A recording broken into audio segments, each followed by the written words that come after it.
Hello and welcome to Out of the Box, the podcast where we talk about the creative industry and turning your passion into a career. Well done. Good introduction. Thank you. Welcome back to the podcast, everyone. If you're a returning listener, welcome back. If you're a new listener, then we hope you enjoyed this week's episode.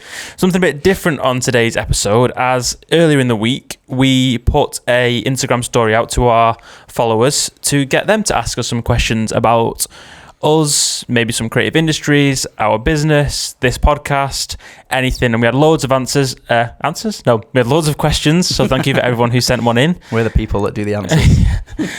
Today we're going to go through those questions and just jump into it and we'll give our answers to some of the questions. Do you want to start, Joe, or do you want me to go first? I'll let you go first, mate. Okay. All right, so we'll start with, I guess, something that a few people have asked us in the past, and this question was from my good friend Dan O'Neill, and that was, where did the name Matchbox Productions come from? I don't actually know, really. It was like we were back and forth with names when we first started. We actually started the business as something else, didn't we? Yeah. Which was pretty shit. It was audio-visual multimedia, which is a bit of a mouthful.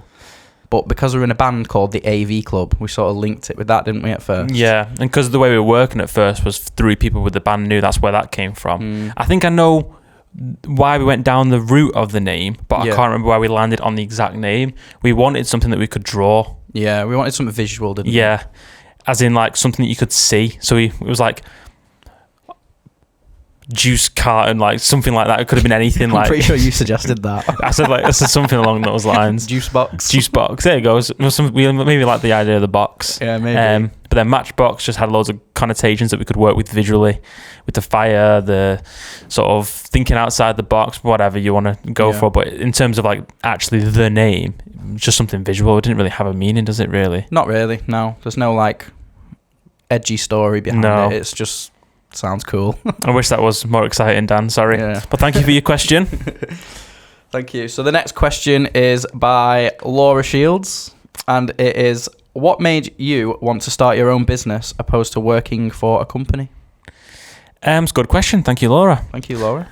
For me, it was sort of the like working for myself. I don't want to say I struggled to work for other people because I definitely don't think I work well in a team. But speaking for me personally, I like the idea of like being able to set the times I work, having responsibility for my own work, and then the challenges that aren't just in that day of the job. It's sort of like the pre, the during, the post. It's sort of that whole, you're involved in a larger project. And I think it's just quite exciting. I quite like the risk maybe of it all. I quite like the sort of like feeling of it's up to you how well this does, and the feeling of growth and building. You know what I mean? Like I've always been like that. Even like, I don't know, video games. You know what I mean? Like starting from the start and building your way up. I like that as like part of my career rather than just being able to sort of like work for somebody else. But I don't know. What do you think? Yeah, I'm quite an ambitious person, like by nature. So I feel like this allows me to be sort of the most ambitious version of me. You know what I mean? Yeah. Because if you're working for someone else, your ambition is kind of controlled by someone else. So like, say if you apply for a promotion, you're not the person that decides your own sort of destiny. Whereas in our position now, we are. Yeah. So we can be as ambitious or as safe as we want to be. So you're saying like you can decide if you want to take on extra responsibility and you can decide those extra sort of roles. Yeah. Just because like I like you said, I like the risk aspect of it, like being in control of your own sort of destiny. I know that sounds really deep. There's definitely nothing wrong with like working for a company. Like we know people that work in the creative industries, but for a large companies, and they adore their job. Yeah, they absolutely love it. Lou, who was on last week, works for an AV company. Loves his job, has got some great opportunities. So there's definitely nothing wrong. Not everybody has to start their own business. I just feel like if it's right for you, then it's right for you. And I think for us, I think it was, as opposed to working for somebody else. Definitely. Next one. Next. Sorry, I was waiting for you to go. This question's from another friend of ours, which is Connor Keane. And he said, what is the most challenging part of a project? I guess you can apply it to your side of the business and I'll do mine. Yeah. Challenging. I suppose it's like the pre-production. I wouldn't say it was challenging, but it's the most thought. The thing that requires the most thought is the pre-production, and kind of probably you might be able to cross over with this, but the sort of planning of where you start from to the end goal of the client or the person you're working for, the band, the artist. I'd say that's probably the most. Like I say, I don't think challenging is the right word, but it's the thing that requires the most thought because of, obviously, especially if you're working with someone that you've never worked with before. So you sort of like, it's like managing that person almost. Yeah. Managing expectations as well, and managing sort of how you go about working with them. I think, but the whole man management, I suppose, is a challenging thing because I don't know. You could work with a band for the first time and then come in and be absolutely like off the rails. You know what I mean? Yeah. Which we have had in the past. A fair few, yeah. Yeah.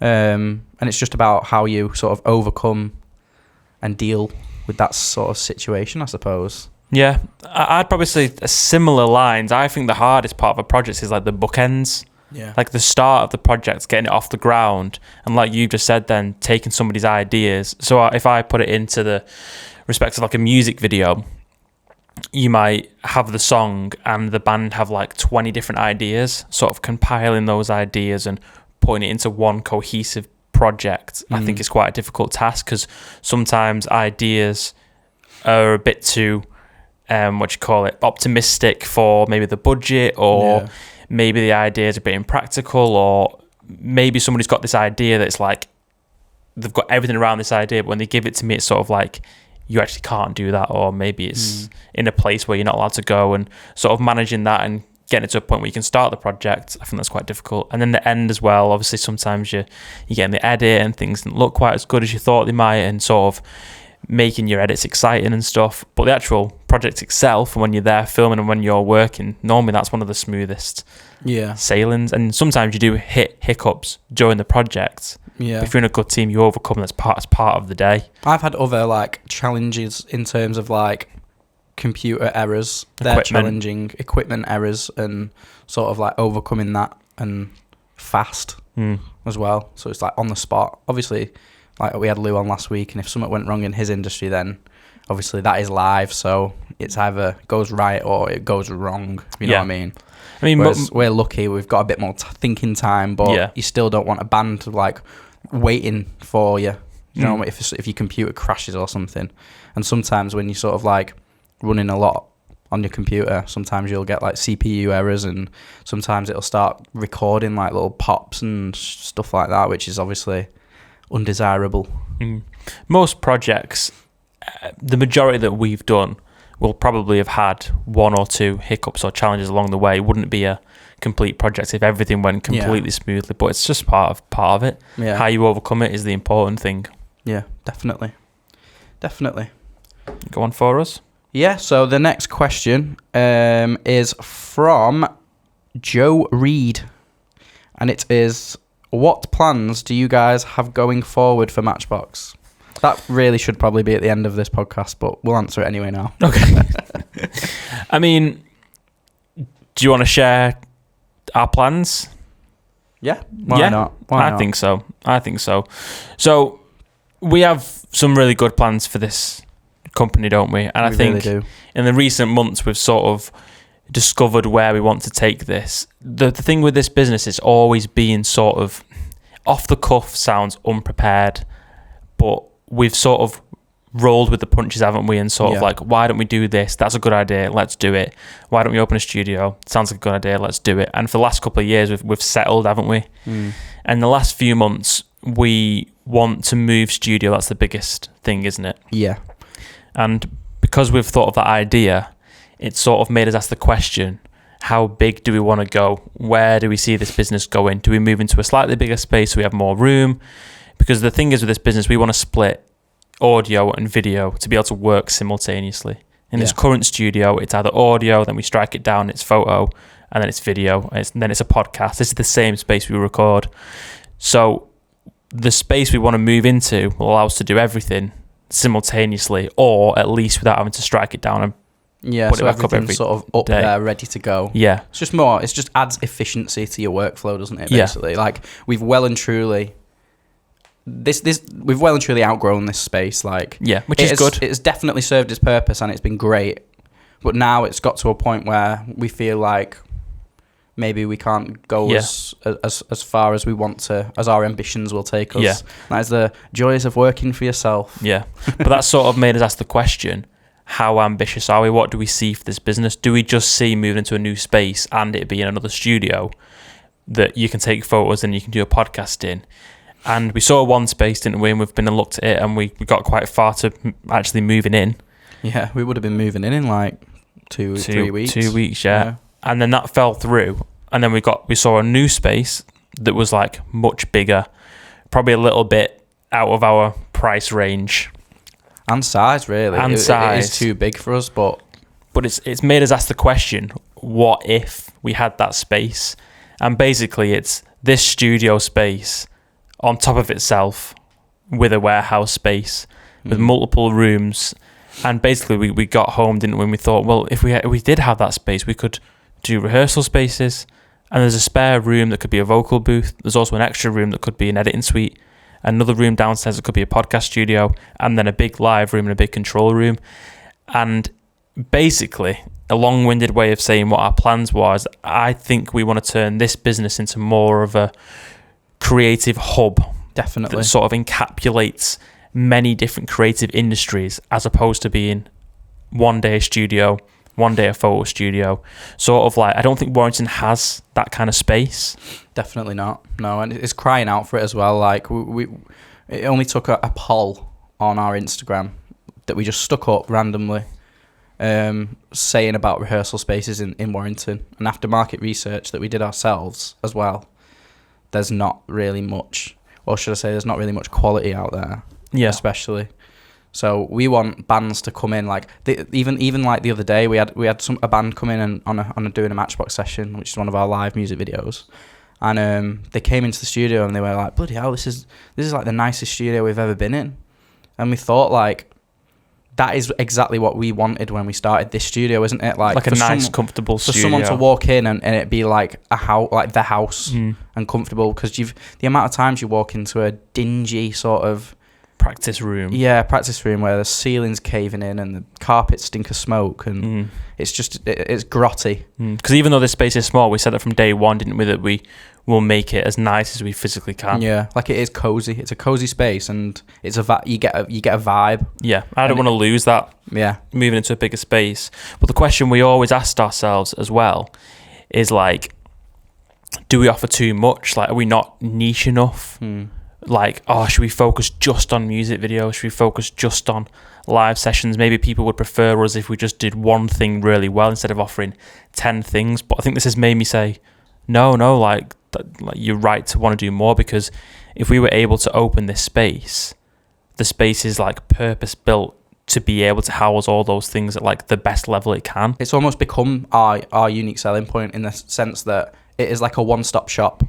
Yeah. Like a band or an artist can come in, especially for like our music side. So like obviously our business is split up into sort of like music sort of related stuff and more commercial side stuff. But for the music side of the stuff and the creative hub that we're on about now,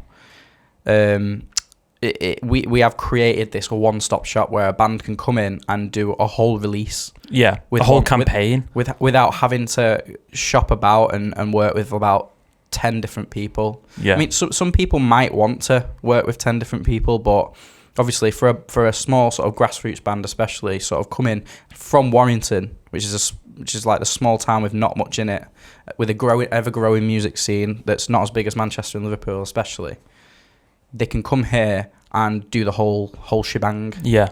So the dream now, I guess, to sort of like, package up what we've said, is that combine what you've just said about us being a one-stop shop, is that technically a band could come in, they could practice the song in a practice room, they could come upstairs and record it, they could go into the live room and do a live session, we could put the backdrops up, film a music video, take some photos, and then we could even go next door and record a podcast about their upcoming single.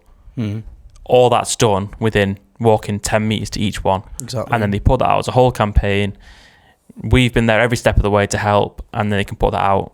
Just adds That's up the what I see. cohesiveness of everything as well. Like everything will be sort of streamlined. The whole release won't feel sort of a bit like what do you call it? Where it's a bit like disjointed, like where nothing marries up. The photos will be taken by you, who works with me. So our sort of brains are on the same wavelength at all times. Yeah. And I don't know, like it's just that sense of everything being sort of cohesive and like one nice package that's wrapped up with a nice bow. Yeah. Whatever happens, I hope we get there, and we're making steps to get there. And I know we're very, very excited about it. I know we've got some big things sort of planned. I think we're very good for this music scene, very good for this town. 100%. Makes it all very exciting, isn't it? Yeah. Thank you. Thank you, Joe. Yeah, thank you very much for that question. Sorry it was it was so long. But yeah. Do you want me to ask another one? Got one lined up. Yep, go for it. So the next one is from Kaylee, and it is, how does it feel starting a business so young, and how did you deal with people's doubts? Do you want to go first? I'll let you go first, mate. Okay. Let me just pull that up so I can see it. How does it feel starting a business so young? How did you deal with people's doubts? To be honest, everything's happened so quick. I've sort of not realised our age, but a few times in the last year, a few people on some of the things we've done, people have asked how old I am, and you say, because you're still 24, aren't you? Yeah. I'm 24, you're 25, for those that don't know. No, other way around. What did I just say? I'm 24 and you're 25. Shit. Joe's 24 and I'm 25. And a few people have said, oh, you're 25. Oh, you got your own business. Oh, no way, that's cool and stuff. And I think sometimes people think maybe the business is like, take a couple of photos, whatever, or maybe the business isn't as the size it is. Not that we run a, multi-billion-dollar corporation. But I feel like there is pressure because we're young, but there also isn't pressure because that means we have time.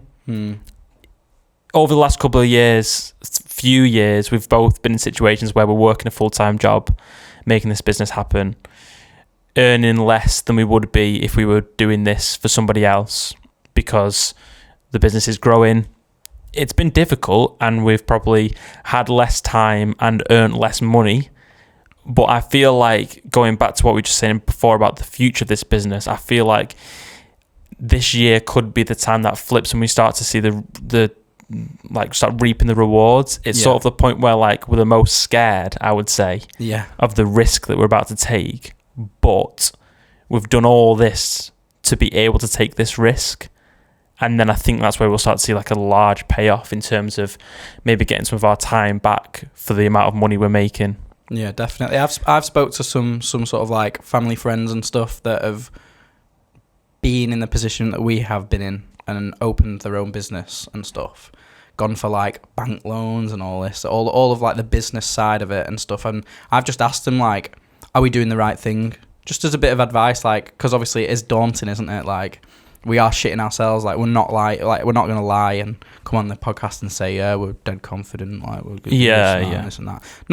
We are confident, but we are shitting ourselves at the same time. Yeah. And I went to them for advice and I said are we doing the right thing? And they were 1,000,000% yes, you are doing the right thing. Without risk, there is no reward. Yeah. And unless you take these risks in business, then you will never see that reward. So yeah, I am very confident in what we're going to do. Yeah. And it's exciting. Going back to Joe's question as well, I think another dream would be to build this team out.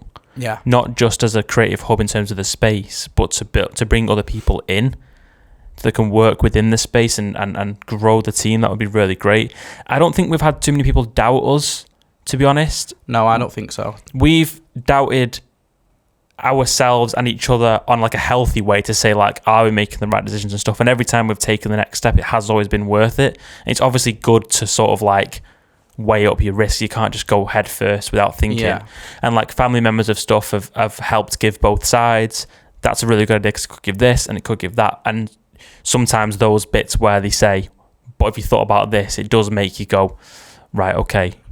But then you have to weigh it to balance and stuff. I don't think we've ever had anyone turn around and say, that's a bad idea. You shouldn't be doing that. You can't do it. I'm not going to lie and say we've, overcome doubts, because we haven't really. I feel like we've pushed each other to a good place and stuff, and there has been a bit of pressure, but because we're young as well, it's like we're working with people a similar age to us that have supported us. We've had great support from bands, local musicians, local media, the local scene in general, because I think people want this space. Yeah. Like this, I think Warrington needs this space, so the support has been there. Yeah, that's another reason why I think that this is so important to sort of like even just build the business into this creative hub that we speak about, because like I say, like people need it, like in Warrington. People need it, and like there is a need for it there. And I think if like we're talking about ambition and stuff, like this is going back to this old question a little bit, but linking back to it, like the ambition on this business is like, this is like a short-term ambition to create this creative hub. But like the way I see it, like if it works and it pays off, there's nothing stopping us doing what sort of like Pirate Studios have done, for example, where they've literally just they've got a whole franchise across the country. Like there's nothing stopping at Matchbox Productions opening in London, for example. That could be like a very long-term goal, but that's what I mean. Like we're in control of our own ambition, and why not aim big? Yeah, that's what I like about. I mean, I'm saying I like my own podcast. What I'm saying is I hope this comes across right, because this podcast isn't us having all the answers. Yeah, we do not know every answer to every question within this industry, because we are young. The people that probably doubt us the most is probably ourselves. Yeah. Because I don't want to come across in this podcast like we know everything and we have all the answers for people looking. We don't. I just hope this podcast can sort of help people in a similar position, and then the people that are watching can sort of follow along the journey. Yeah. And there might be a podcast down the road where we turn around and say, that was a mistake to a certain thing and we messed up there. But I want this podcast to be able for us to be able to be honest and sort of like grow into the business. It's not like we're 40 and we're doing a podcast about our last 20 years and we have all the answers, because we don't. But yeah. Do you want to ask another question? Yeah. Thanks, Kaylee. Thank you. Okay, I've got a good one here from Adam Barnett, 1234, that is. I thought you meant 1, 2, 3, 4, 5. Oh no, sorry, different Adam. So Adam's question is it important for all your social media to replicate on each platform? Now, I don't know if he means to post the same thing on Instagram that you post on TikTok, or or to post the exact same thing across the board, or if it means more sort of like the branding behind it. Yeah, like I guess we can cover cohesive. I guess we can cover both. Yeah. From my perspective, I don't think that posting the same thing on each platform is as important as keeping everything cohesive in terms of like your branding and everything. So what we tend to do is we tend to tailor posts for different sort of social media platforms. So like Facebook has a different sort of platform, has a different like sort of client base. Demographic, that's the one I was looking for, yeah. Has a different demographic to Instagram, and Instagram has a different demographic to TikTok, for example. So I think like tailoring each post for each sort of platform is important, but keeping that overall consistency in terms of your branding is like imperative. What do you say? Yeah, I'd say a similar thing. I think some people post something on TikTok and they'll take that video with the TikTok watermark and they'll post it on Instagram and they'll post it on YouTube Shorts, and I think that's probably detrimental. Probably doing worse than it is good, because it looks a bit lazy because you're just posting the same thing 4 times. And there's not much thought into each one. Like I said, each platform is a different demographic. I think something that people don't realize though is, like, say we make a video and we post it to TikTok, that doesn't mean that footage is gone and unusable forever. I think one of the strongest things any brand can do, any band can do, is repurpose content. So you might film a day behind the scenes of a music video and post it on TikTok, but then that doesn't mean those videos can't be used in a January highlights reel. Yeah. I think, and then in a month's time you might do something else and pick those clips out, or even maybe repost the video in a different way. I know people that have posted a video and it not done very well at all. They've changed the song, moved a couple of clips around, maybe made the intro a bit more catchy, and it's done extremely well. Yeah. Sometimes different platforms are going to take in the content in different ways. So I think if we're talking about branding, I'd say definitely keep your branding consistent across all your platforms. Keep your colours, your vibe, your presence as similar as you can across the board. But then in terms of posting the same content, I'd say repurpose content, be creative, and don't feel like just because you posted something on TikTok that you can't change it a little bit, change the order, and then put it on Reels. Yeah, definitely. I agree. Is it my turn? Is it your turn? So, I don't know. I've lost track really. Okay, I'll ask you one. Okay. So this question, I think we've got a second one from Callum Newall. Oh yeah. Is what's your greatest achievement so far? Greatest achievement is opening this studio. I think it's like the biggest risk that I've taken and going full time. So opening the studio and going full time is like as a joint one. Yeah. Because obviously going from working from someone else to working for yourself is a big, massive step and as an achievement. And opening the studio, obviously it took a lot for us to actually take the plunge and do it. Although I was saying that I didn't really. We just did it. Yeah, just did it. But yeah, opening this place and having clients want to work with me, I feel like is an achievement every time I get someone working with me. Like, it makes me happy. I know it sounds proper soft, but it makes me happy that knowing that there's people out there that want to work with me and people enjoy working with me. So I'd say that's just an achievement in itself. And obviously, going back to our sort of future plans, it's very exciting, and that could potentially make its way onto that list as well if everything goes the way we want it to. Yeah. I'd probably say a very similar thing. My greatest achievement and our greatest achievement is definitely this place. I'd say this place like now. Yeah. Because we took the risk and we've proved that it's sustainable, which was always the biggest question. We could just plateau now and carry on as we are, and I'd be proud of it. Yeah. I'd be comfortable. We do okay. We've achieved a lot with the people we've worked with. We've done some great shows, some great bands, some great brands. I think where we are now is to look back and think like, right, I'm proud of what we've done, but we're also at a crossing point now where we could just carry on. And like we spoke about before, and like the plans for the business and stuff is now it's time to bookmark, put a pin in it. No, that sounds like we're stopping. Bookend it and start this new sort of like journey. Yeah. But I am very proud of what we've done so far. 100%. Definitely. All right, I've got a different kind of question here from Charlotte McFadden. Yep. And it is, what are your personality types? There's 16 options if you Google it. Thanks for the explanation there, Charlotte. Have you got yours?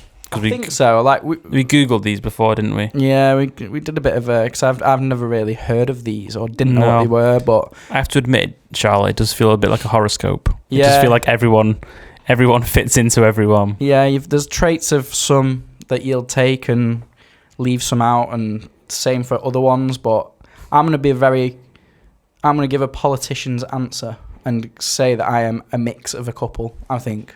Do you want to read them out? So I'd say I'm the mix of the ENFP personality, which is the champion.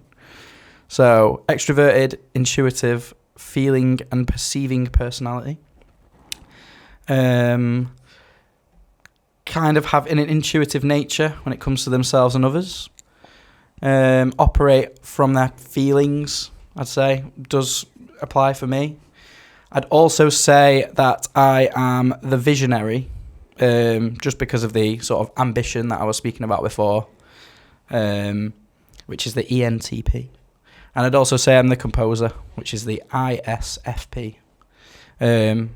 Even though they're introverted, they do not seem like introverts, apparently, because they have difficulties connecting to other people at first, but they become warm, approachable, and friendly.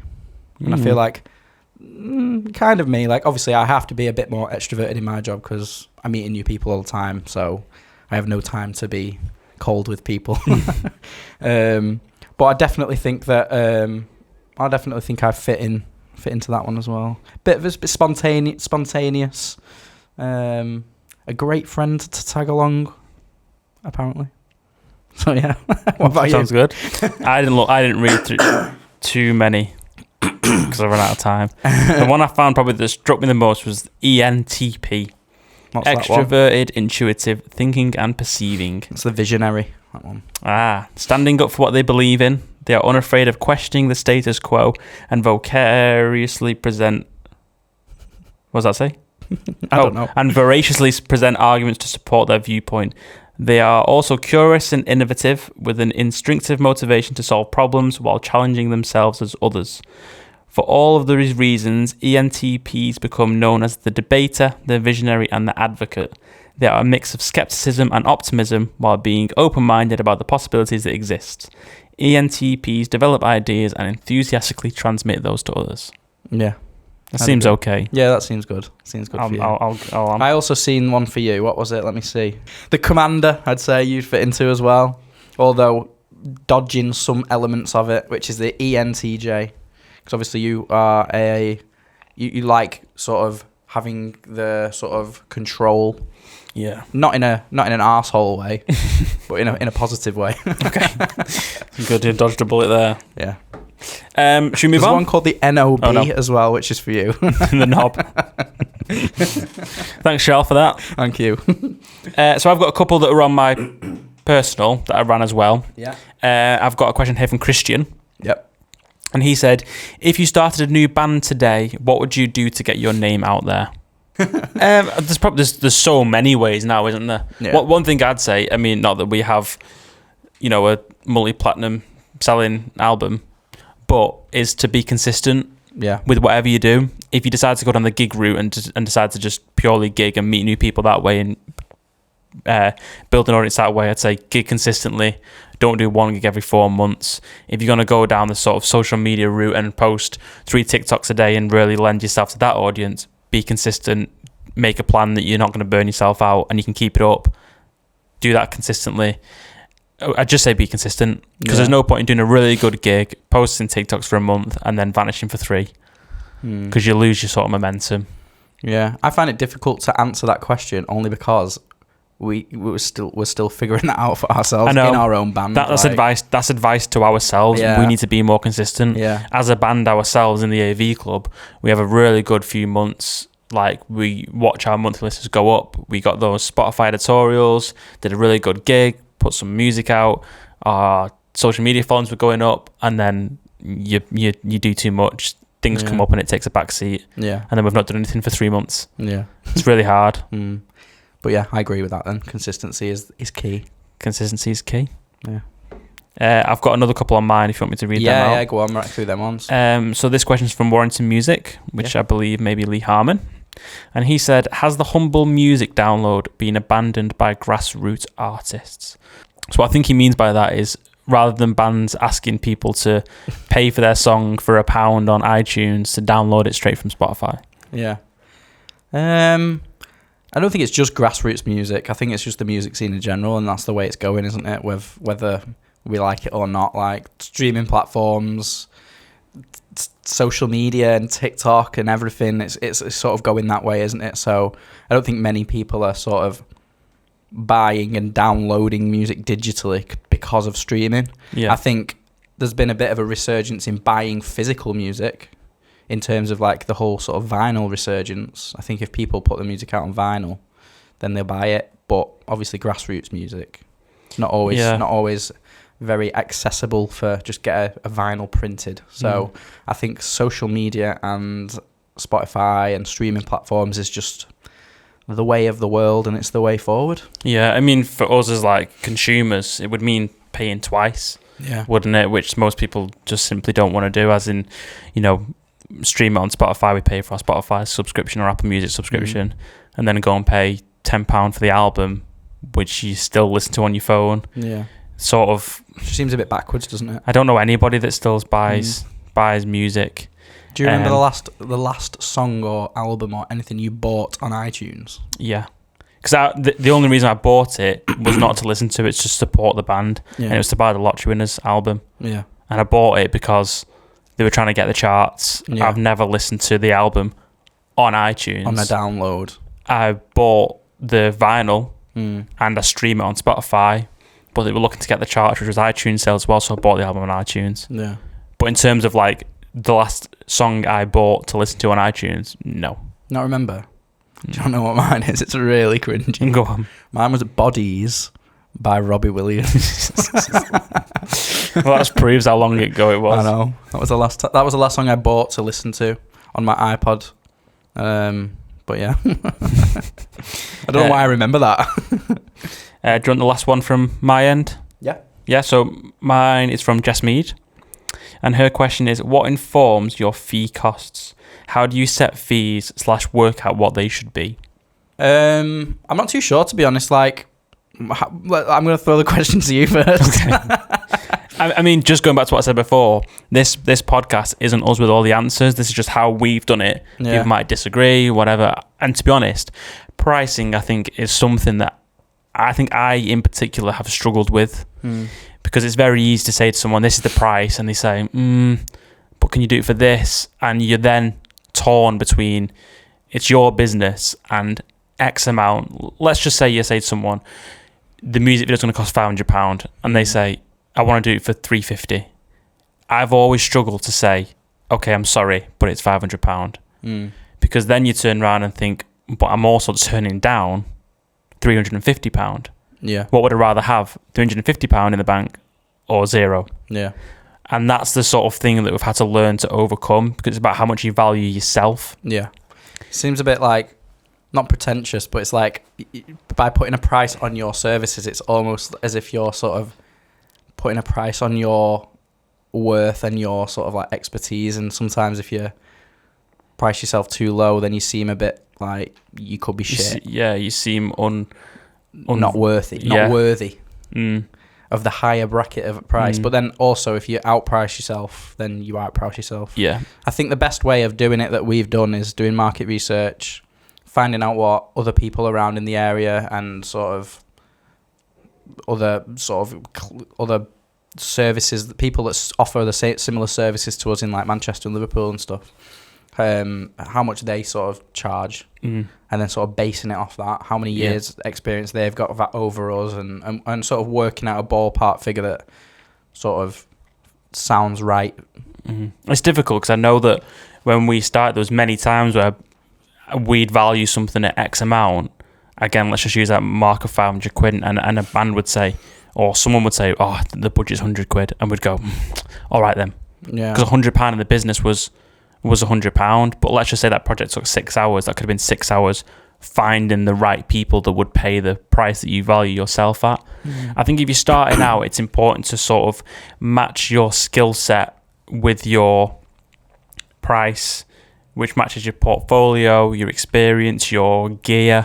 If you feel like you've really experienced, your portfolio is really strong, and you can charge that and people will pay it and be happy with that price, then that's good. If you've got not very good gear and your portfolio is weak and you want to charge the top, then you're going to struggle because people will feel disappointed when their product doesn't match the higher end bracket of price. Yeah, 'cause it's almost like me saying, like, with the current sort of like gear collection I've got, charging say £1,000 for a single when they can go to like, well, Parr Street's closed now, but for example, say if that was still open, they could go to Parr Street and record for £1,500. Like, there's like little things that you've got to sort of bear in mind, because obviously their equipment locker's quite a bit bigger than mine. So brings back to the thing as well of like, do you work for exposure? Do you work for free? Do you work on an hourly rate? There's just so many questions around it. Working for free and for exposure, I'd always say no. But there is a time and a place to work for free. We've done it before. Yeah. And it's led to a 2-year relationship with one of the biggest beer companies in the country. Yeah. Great. But we would never do that twice. So pricing is really difficult. Having the conversations with potential clients is difficult. It's awkward. You especially hate money talk. Me? Yeah. Yeah, I know. You hate money talk. It's difficult. That's why I put the question straight over to you. But you get better at it, and it's about valuing yourself. And I think as well, what comes across is that if you value yourself, and a client comes to you and says they can't afford it or whatever, or your price is where you think it should be, it speaks more volumes about yourself rather than just charging the bare minimum so you can undercut somebody else, because that just never works. It's like the Michael Scott Paper Company on The Office. He says the one thing that's keeping him business are his low prices, and they say it's the one thing putting you out of business. Your prices are too low. Charge your worth, I'd say, but you have to work that out. Yeah, I'm still working that out. I still don't know the answer to that question. Yeah, neither do I. So sorry, Jess. That was the best I can do. My answer at the start, where we say we wing it, is probably quite accurate, actually. So the last question is by Charlotte McFadden. She's got another one. She's wormed away in again. It is, who would you love to work with and why in the future? You can answer that one first and then I'll answer. How big? Dream work with. Dream job or... someone. I don't know. Probably dream job, because if you say you'd want to, if you say you want to work with our Ted down the road, then we can just go out and work with him. I'd say big. Think big. Think big. My dream band to work with on a music video, hands down, easy, Valley. Yeah. Some like really cool live session. Yeah, that'd be sick. Like the top of the Radio City building in Liverpool or something mad like that. You're just basing off. I know, Capital One. Recreate that. Oh yeah. Or like a really cool rooftop live session with Valley. That'd be me. Yeah, that'd be class. That. And I'd say I agree with that as well. But I'm going to take a bit of a curveball answer here and say that the person that I'd love to work with the most isn't a musician or isn't someone that I'd work with in terms of working for them. It'd be actually working with a guy called Will Yip, who is also a producer. So he is like my favourite producer ever. He's got the best drum sound ever. And I was actually speaking to him on Instagram the other day. So it's very ambitious of me to say, but you never know. You never know. Well, if he's ever around Warrington. I know. Well, he works at Studio 4 in America. That's his studio. Well, he part owns it. But he does like loads of like... He does like bands like Super Heaven and Movements, and they're all sort of grungy, sort of a bit gnarly. They've got a mint drum sound, and I don't know, I'd like to work in his studio with him. I know it sounds like I'm not working for a client, but that would be my answer. Have to get yourself on a plane, dream big. I know, exactly. Right, should we wrap it up? Yeah, man.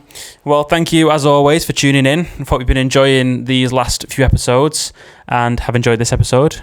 We have got an exciting guest coming soon. We do. In about 5 minutes. So thank you very much for tuning in. Don't forget to subscribe on YouTube, follow us on Spotify, and you'll be notified for upcoming episodes. Download us on iTunes. Pay 75p. Thank you very much. Bye.